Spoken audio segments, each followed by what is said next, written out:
Bonjour et bienvenue à notre condensé financier quotidien du jeudi. Je m'appelle Sophie et voici ce qu'il se passe sur les marchés aujourd'hui.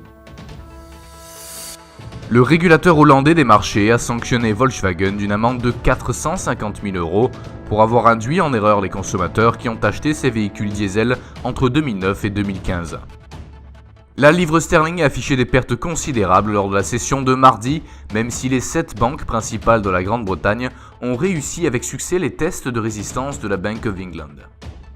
Le brut continue de dériver à la baisse avant la réunion OPEP-non-OPEP de jeudi à Vienne.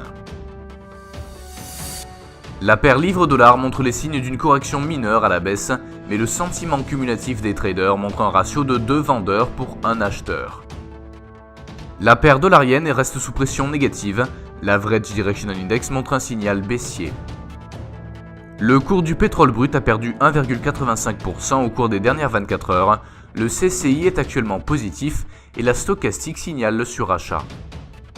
Le cours de l'or continue de rôder autour des 1290, le rate of change donne un signal haussier et l'ATR montre une faible volatilité.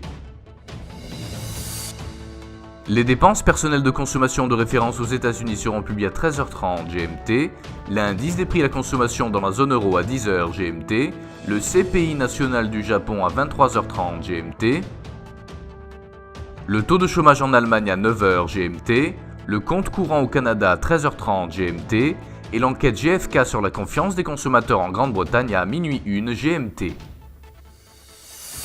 Nous espérons que vous avez apprécié nos perspectives marché de ce jeudi. Nous vous souhaitons, de la part de toute l'équipe, une journée productive sur les marchés. N'oubliez pas de vous connecter demain matin pour les dernières nouvelles et événements des marchés financiers.